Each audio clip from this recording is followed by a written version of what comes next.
పితా పుత్ర పవిత్రాత్మ నామమున ఆమెన్. దేవమాత ప్రార్థన శీర్షికకు మీ అందరికీ స్వాగతం, సుస్వాగతం.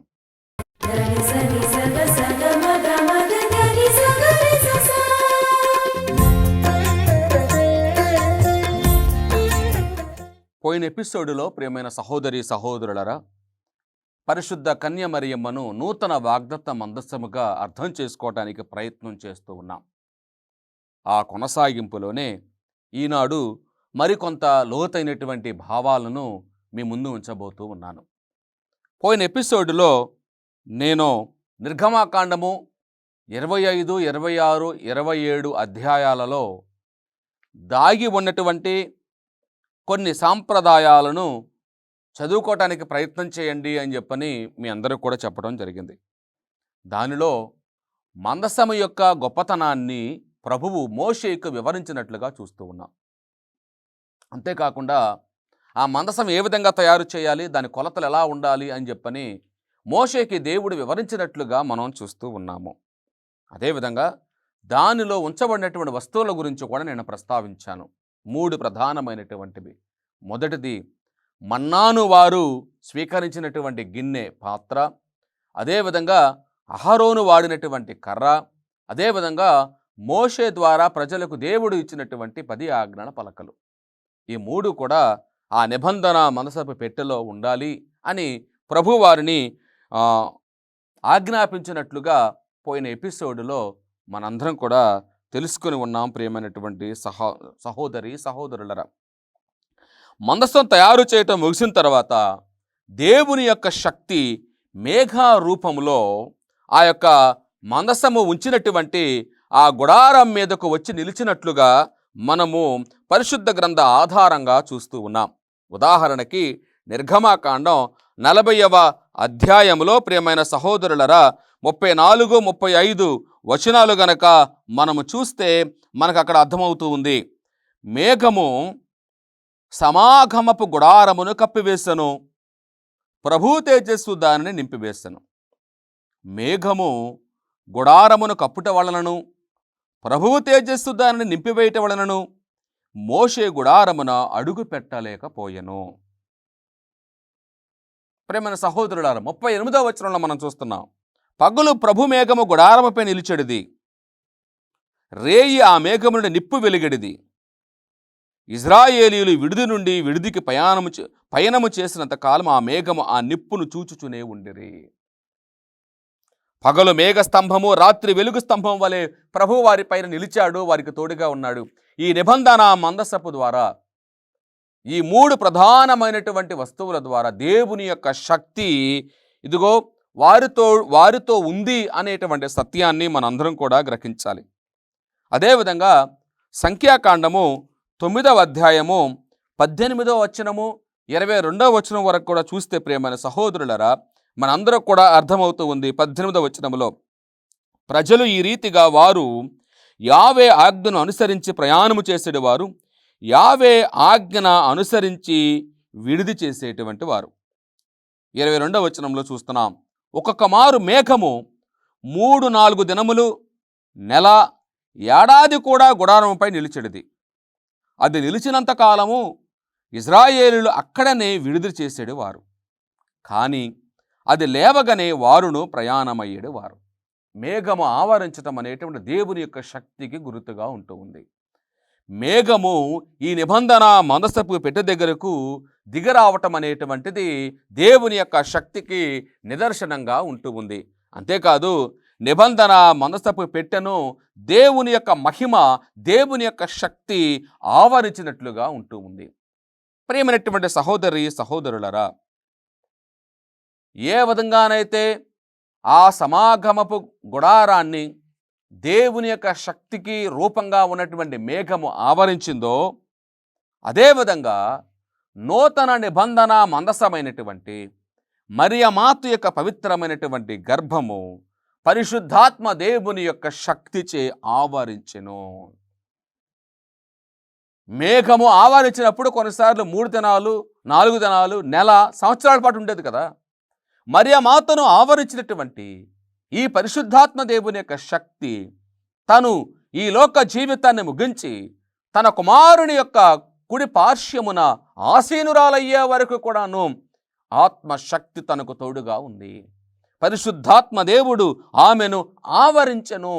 ఆ తల్లిని మహాపవిత్రమూర్తిగా దేవుడు ఎన్నిక చేసుకున్నాడు.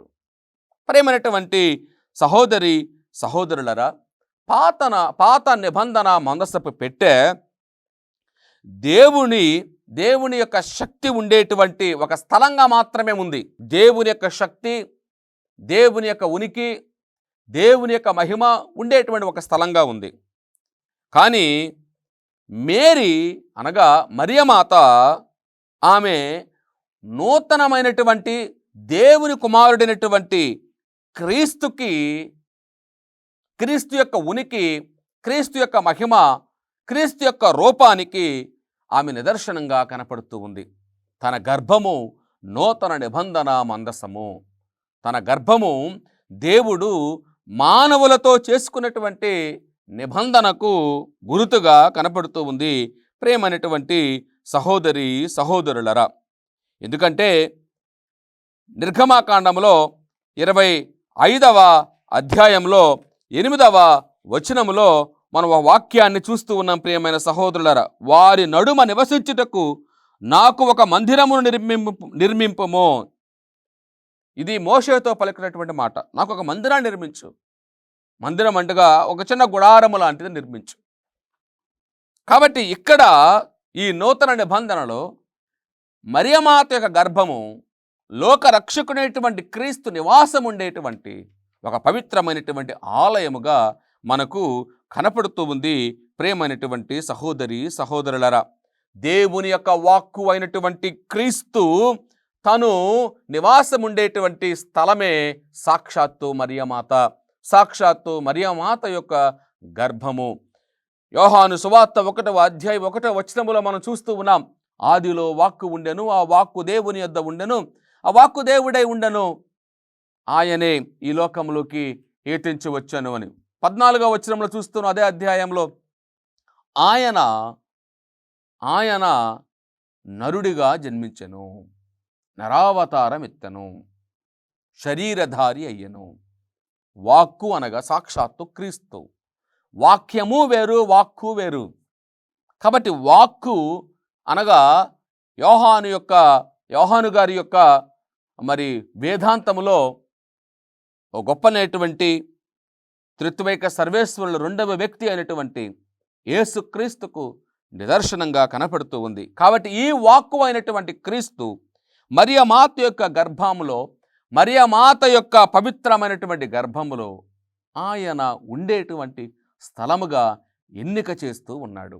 ఆనాడు ప్రభు ఏ విధంగా మోషేతో నా కోసం గుడారం నిర్మించన్నాడు, ఈనాడు మరియమాతకు ఇదిగో నీ గర్భము నాకు కావాలి అంటూ ఆ తల్లి యొక్క సమ్మతిని పొందుకొని ఇదిగో ఆమెలోకి ఆయన వేయించేసి వస్తూ ఉన్నాడు అన్న సత్యాన్ని మనం గ్రహించాలి. అందుకనే మరియమాత, ప్రియమైనటువంటి సహోదరులరా, మరియమాత సాక్షాత్తు వాక్కు అయినటువంటి క్రీస్తు నివాసం ఉండేటువంటి ఒక పుణ్యక్షేత్రంగా కనపడుతూ ఉంది. ఆ తల్లి దేవుని యొక్క వాక్కు అయినటువంటి యేసు క్రీస్తు నివాసం ఉండేటువంటి ఒక పుణ్యక్షేత్రంగా మనకు ఆ తల్లి కనిపిస్తూ ఉంది. ఆమె గర్భము దేవుని యొక్క ఆలయము, ఆమె గర్భము పవిత్రము, ఆమె ఉన్న చోటే ఒక పవిత్రమైనటువంటి పుణ్యక్షేత్రము. అక్కడికి వచ్చినటువంటి ప్రజలందరూ కూడా దేవుని యొక్క మన్ననలను పొందుకుంటూ ఉన్నారు, దేవుని యొక్క ఆశీర్వాదములను పొందుకుంటూ ఉన్నారు.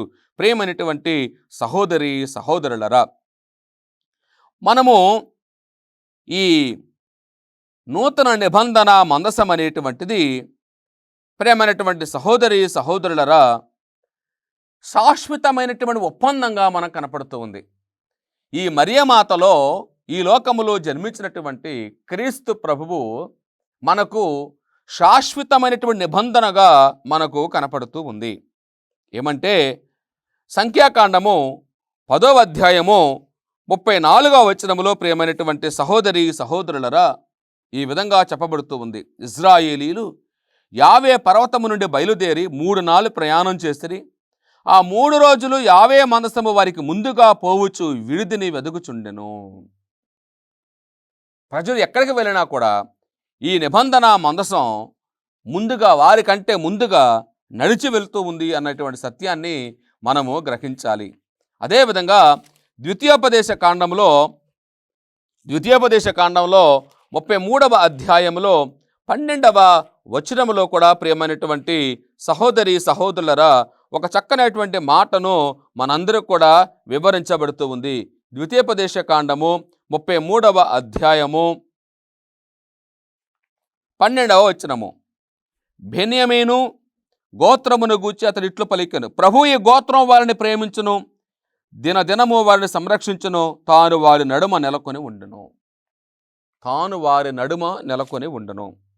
అదేవిధంగా 91వ కీర్తన 4వ వచనంలో కూడా ఇదే మాటను మనం చూస్తూ ఉన్నాం. అదేవిధంగా నిర్గమకాండం 40:35లో కూడా మనము మేఘము ఆవరించిన విధానాన్ని చూస్తూ ఉన్నాం. కాబట్టి ఈ నూతనమైనటువంటి నిబంధన మందసమైనటువంటి ఈ యొక్క మరియామాతలో నివాసం ఉంటూ ఉన్నటువంటి ఈ సాక్షాత్తు క్రీస్తు ప్రభువే ఈ నూతన శాశ్వతమైనటువంటి ఒప్పందంగా మనకు కనపడుతూ ఉన్నాడు. ప్రియమైనటువంటి సహోదరి సహోదరులారా, లూకా సువార్త 1వ అధ్యాయము 35వ వచనములో మనము చూస్తూ ఉన్నాము. అందుకు ఆ దూత ఇట్లనెను, పవిత్రాత్మ నీపై వేంచేయును, సర్వోన్నతుని శక్తి నిన్ను ఆవరించును, అందుచేత ఆ పవిత్ర శిశువు దేవుని కుమారుడు అని పిలువబడెను.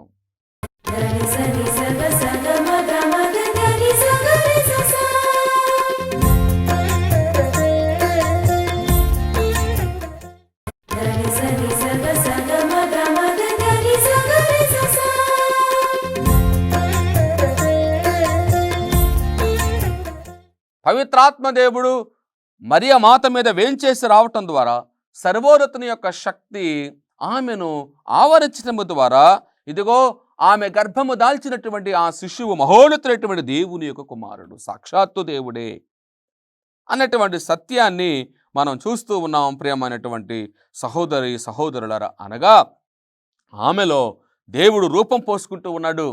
ఆమెలో దేవుడైనటువంటి క్రీస్తువు 9 నెలల పాటు నివాసం ఉంటూ ఉన్నాడు. నివాస స్థానముగా ఇదిగో ప్రభువు తన యొక్క గర్భములో ఉంటూ ఉన్నాడు. ప్రియమైనటువంటి సహోదరి సహోదరులరా, లూకా సువార్త 1వ అధ్యాయంలో 39 నుండి 45 వచనాలు మనందరం కూడా సుపరిచితమే.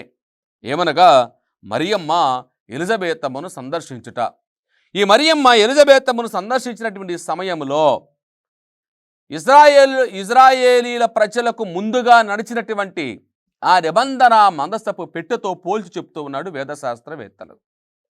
ప్రేమైనటువంటి సహోదరి సహోదరులరా, దావీదు మహారాజు మరియు ఎలిజబెతమ్మ వీరిద్దరిని కూడా పోల్చి చూద్దాం.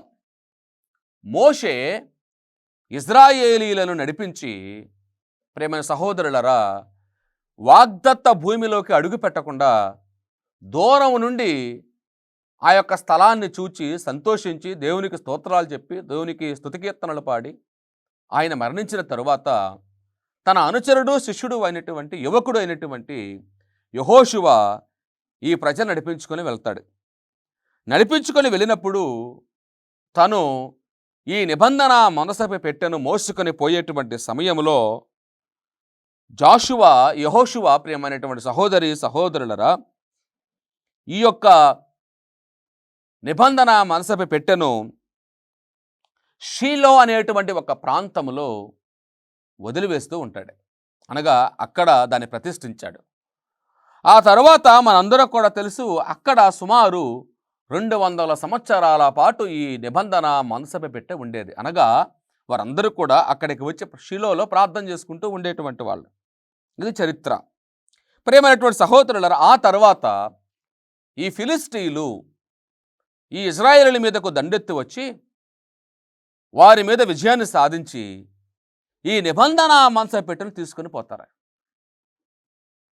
వారు తీసుకొని పోయిన తర్వాత అనేక సంవత్సరాల పాటు అది అక్కడే ఉండిపోద్ది. మనందరూ కూడా తెలిసినటువంటిది సమూయేలు మొదటి గ్రంథం 5వ అధ్యాయం 1 నుంచి 6 వచనాలు, అదేవిధంగా 12వ వచనంలో ఈ ప్రస్తావాన్ని మనం చూస్తూ ఉంటాం. కొంతకాలమైన తర్వాత ప్రియమైన సహోదరులారా, దావీదు మహారాజు వారిని పరిపాలించేటువంటి సమయంలో ఈ దావీదు మహారాజు ఈ పాత నిబంధన మందసపు పెట్టెను ఫిలిష్తీయుల బారి నుండి తాను మరలా జయించగలుగుతాడు. సమూవేలు మొదటి గ్రంథం 6వ అధ్యాయం 1-2 వచనాలు మనందరూ కూడాను తేటతెల్లం చేస్తూ ఉంది. తీసుకొని వస్తూ ఉంటారు, ఊరేగింపుగా తీసుకొని వస్తూ ఉంటారు. తీసుకొని వచ్చేటువంటి సమయంలో ఆ గట్టుకుల రోడ్ల మీద అలా ఇలా పడిపోయేటువంటి సమయంలో ఈ నిబంధన మనసుపై పెట్టె పడిపోబోతుంది అనేటువంటి పరిస్థితిలో ఉజ్జా అనేటువంటి ఒక వ్యక్తి, ఒక సేవకుడు ఈ నిబంధన మనసుపై పెట్టెను తాకబోతాడు. కాపాడాలి అని చెప్పని తాకబోతాడు. కానీ అక్కడ వాక్యం చెప్తుంది, దానిని తాకగానే, నిబంధన మనసుపై పెట్టెను తాకగానే తాను అక్కడ కాలి మసై బూడిదైపోయాడు అని చెప్పని. ప్రేమైనటువంటి సహోదరులారా, ఒక విషయం ఇక్కడ మనం గమనించాలి. అది చూసినటువంటి దావీదు ఆశ్చర్యపడటమే కాదు, భయపడ్డాడు. అనగా దేవుని యొక్క శక్తి ఈ పాత నిబంధన మందసపు పెట్టెలో కేవలము ఒక గిన్నె, ఒక కర్ర, ఒక రాతి పలకలు ఉన్నటువంటి దానిలో దేవుని యొక్క శక్తి ఎంత గొప్పగా ఉంది అని ఆశ్చర్యపడ్డాడు. ప్రేమైనటువంటి సహోదరులు, ఇక్కడ కొన్ని క్షణాలు మనం గమనించాలి, గ్రహించాలి. ఏమంటే, ఈ ప్రపంచపు పోకడలు, ఈ ప్రపంచపు అసత్య బోధనలు సంఘాలను విభజించి విశ్వాసాన్ని కన్ఫ్యూజ్ చేసి స్వార్థంతో, స్వలాభంతో చేయబడుతున్నటువంటి అసత్యవాదులు ఎంత దారుణంగా తల్లి అయినటువంటి మరియ గురించి మాట్లాడతారో ఒక్కసారి ఆలోచించేయండి ప్రియమైన సహోదరులరా. ఆఫ్టర్ ఆల్, ఒక కొయ్య మొక్కతో చేయబడినటువంటి ఆ నిబంధన మందసపు పెట్టెకే అంతటి శక్తి, అంతటి మహిమ దేవుడు ఆపాదించి పెడితే, నీవు నేను ఆరాధించేటువంటి లోకరక్షకుడైనటువంటి యేసుక్రీస్తువు 9 నెలల పాటు నివాసం ఉన్నటువంటి ఆ తల్లి అయినటువంటి మరియలో ఇంకెంతటి పవిత్రత, ఇంకెంతటి మహిమ, ఇంకెంతటి దేవుని యొక్క శక్తి ఆ తల్లిలో ఉంటుంది. మరి ఎలా మాట్లాడగలుగుతారు? ఆ తల్లి యథావిధిగా మరలా జీవితాన్ని జీవించింది, పిల్లలున్నారు, సంసార జీవితాన్ని జీవించింది. ఆమె ఇష్టం వచ్చిన రీతిగా ఎలా మాట్లాడగలుగుతారు? అజ్ఞానం, అవివేకం, దైవ భయం లేదు, దైవ భక్తి లేదు, స్వార్థం, స్వలాభం కోసం దేవుణ్ణి వ్యాపారంగా ఆడుకునేటువంటి పరిస్థితులు. దేవుని యందు విధేయించి వినయము కలిగి దివ్య జ్ఞానముతో ప్రేమైన సహోదరులారా మనం అర్థం చేసుకోవటానికి ప్రయత్నం చేయాలి. ఆ తల్లిలో దాగి ఉన్నటువంటి పవిత్రత మనం అర్థం చేసుకోవటానికి ప్రయత్నం చేయాలి. ఆఫ్టర్ నిబంధన మందసపై పెట్టెని తాకినటువంటి ఉజ్జానే మరణిస్తే, సాక్షాత్తు దేవుడే రూపం పోసుకున్నటువంటి, లోకరక్షకుడైనటువంటి యేసుక్రీస్తు రూపం పోసుకున్నటువంటి ఆ మరియ మాతలో ఉన్నటువంటి ఆ పవిత్రత, గొప్పతనం, ఆ మహిమ, ఆ దివ్య తేజస్సు, దేవుని యొక్క శక్తి ఇంకా ఎవరు తాకగలరు? ఇంకా ఎవరు ఆమెను ముట్టుకోగలరు? అటువంటి ఆలోచనలు ఆమె ఎందుకు వస్తాయి? ప్రియమైనటువంటి సహోదరులు గమనించాలి. ఈ సమయంలోనే ఇక్కడే ఈ దావీదు మహారాజు అది చూసి భయపడ్డాడు కదా. భయపడినటువంటి సమయంలో ఆయన ఒక మాట అంటాడు. ఏమంటాడంటే, ప్రియమైన సహోదరులారా, ఈ దేవుని యొక్క మందసము నా ఇంటిలో పెట్టుకున్నటకు, నా గుడారములో పెట్టుకోవడానికి నేను అర్హుడనా అని చెప్పనంటాడు. ఇంతటి శక్తి కలిగినటువంటి ఈ నిబంధన మందసపు పెట్టెను నా ఇంట్లోకి తీసుకెళ్ళిపోతానా అని చెప్పి, ఇదిగో నేను దేవునికి ఆలయం కట్టాలి, ఆ ఆలయంలో మాత్రమే నేను ఈ నిబంధన మందసపు పెట్టెను పెడతాను అని చెప్పని అక్కడే ఒబేదేం అనేటువంటి ఒక వ్యక్తి యొక్క ఇంటిలో, యూదియా ప్రాంతం అది, అక్కడికి యూదియా ప్రాంతానికి వాళ్ళు వచ్చారు. అక్కడికి వచ్చిన తర్వాత పర్వత ప్రాంతం యూదియా ప్రాంతంలోకి వచ్చిన తర్వాత అక్కడ సుమారు 3 నెలల పాటు ఈ ఒబేదేం అనేటువంటి ఒక వ్యక్తి యొక్క ఇంటిలో ఈ పాత నిబంధన మందసపు పెట్టెను పెట్టేసి దావీదు మహారాజు యెరూషలేముకి వెళ్ళిపోతాడు. ఆ తర్వాత 3 నెలల తర్వాత మరలా తిరిగి వచ్చి అక్కడ గుడారాన్ని ఏర్పాటు చేయి. ఎందుకంటే దేవుడు ఈ మధ్యలోనే చెప్పాడు, నువ్వు కాదు నీ నుండి పుట్టినటువంటి బిడ్డడే నాకు ఆలయం కడతాడని. ఆ ఆలయం నిర్మించినటువంటి వ్యక్తి సొలొమోను మహారాజు. కాబట్టి గుడారాన్ని ఏర్పాటు చేసి మరలా తిరిగి వచ్చి 3 నెలల తర్వాత యెరూషలేముకు దావీదు మహారాజు ఈ పాత నిబంధన మోసపెట్టును తీసుకుని పోతాడు. ప్రియమైనటువంటి సహోదరి సహోదరులరా, ఇదంతా కూడా సమూయేలు 2వ గ్రంథము 6వ అధ్యాయము 9 నుండి 14 వచనాల్లో మనం చూస్తాం.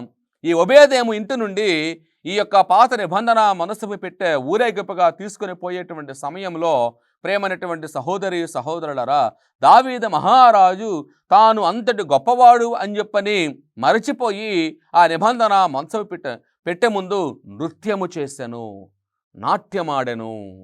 సంతోషం, ఆనందం, దేవుని యొక్క శక్తి ఉండగా, దేవుని యొక్క మహిమ ఉండగా, దేవుని యొక్క తేజస్సు ఉండగా సంతోషం, ఆనందం. ప్రియమైనటువంటి సహోదరి సహోదరులరా, మనందరూ కూడా తెలిసినటువంటి విషయమే ఇది. దీనిని ప్రియమైన సహోదరులరా, మనందరం కూడా దావీదు మహారాజు ఈ లోకాసువార్త 1వ అధ్యాయం 39 నుంచి 45 వచనాలు, దావీదు, ఎలిజబెతమ్మ, అదేవిధంగా మరియమాత ఎలిజబెతమ్మను సందర్శించినటువంటి ఆ సందర్భాలు గనక చూస్తే అక్కడ దావీదు యొక్క ఉనికిలో పాత నిబంధన మనసు పెట్టే జరిగినటువంటిది, అదేవిధంగా ఈ నూతనమైనటువంటి నిబంధన అయినటువంటి మరియమాతలో జరిగినటువంటి ఆ గొప్పనైనటువంటి అంశాలను ప్రియమైనటువంటి సహోదరి సహోదరులరా మనందరం కూడా గ్రహించాలి. కాబట్టి మనం తెలుసుకోవలసినటువంటి అంశం ఏంటంటే, ప్రియమైన సహోదరులరా, దేవుని యొక్క దృష్టిలో మరియమాత యొక్క విశిష్టత, మరియమాత యొక్క పవిత్రత, మరియమాత యొక్క గొప్పతనం చాలా విలువైనటువంటిది. మానవులంగా మన మేధస్సుకు అందనటువంటిది. దేవుని యొక్క రహస్య ప్రణాళికలు చాలా విలువైనటువంటివి. దేవుని యొక్క అనుగ్రహాలు చాలా విలువైనటువంటివి. ఆ తల్లికి ఆపాదించి పెట్టబడినటువంటి పవిత్రత, ఆమెలో ఉన్నటువంటి దేవుని యొక్క శక్తి, ఆమెలో ఉన్నటువంటి దేవుని యొక్క మహిమ చాలా విలువైనటువంటిది. అందుకనే మరియమాత ఉన్న చోటెల్లా కూడా ఒక పుణ్యక్షేత్రమే. అది ఒక కుటుంబం కావచ్చు, ఒక సంఘం కావచ్చు, ఒక విచారణ కావచ్చు. ఆ తల్లి యొక్క ప్రతిమ ఎక్కడైతే ఉంటుందో, ఆ తల్లి పేరిట ఎవరైతే కూర్చుంటారో, ఆమె ద్వారా తన కుమారుడైనటువంటి క్రీస్తును ఆరాధించడానికి ప్రయత్నం చేస్తూ ఉంటారో, తన కుమారుడైనటువంటి క్రీస్తును పూజించడానికి ప్రయత్నం చేస్తూ ఉంటారో, ఆ తల్లి నడిపించేటువంటి ఆ బాటలో నడుస్తూ తన కుమారుడు మరియ తనయుడు మనందరి యొక్క దేవుడు లోక రక్షకుడైనటువంటి క్రీస్తును చేరటానికి ప్రయత్నం చేస్తూ ఉంటారో వారందరికి కూడా ప్రియమైన సహోదరులరా, తల్లి అయినటువంటి మరియా చాలా దగ్గరగా ఉంటూ ఉంటుంది. మనందరినీ కూడా చాలా దగ్గరగా ఉండి మన చేయి పట్టి తన కుమారుడు క్రీస్తు చెంతకు నడిపించింది. క్రీస్తులో ఉన్న పవిత్రత, క్రీస్తులో ఉన్న గొప్పతనం, క్రీస్తులో ఉన్నటువంటి శక్తి, ఆయనలో ఉన్న దివ్య తేజస్సు ఈ తల్లి మనకు చూపించగలిగింది. ఎందుకంటే ఆమె చూసింది కాబట్టి, ఆమె సాక్ష్యం కాబట్టి, ఆమెకు తప్ప ఇంకెవరికి కూడాను తన గురించి పూర్తిగా తెలియదు కాబట్టి, ఆమె మాత్రమే తన కడుపున నుండి ఈ లోకానికి వచ్చినటువంటి క్రీస్తు గురించి చెప్పగలిగినటువంటి సమర్థురాలు, చెప్పగలిగినటువంటి సువార్థికురాలు, చెప్పగలిగినటువంటి ప్రభుని యొక్క శిష్యురాలు.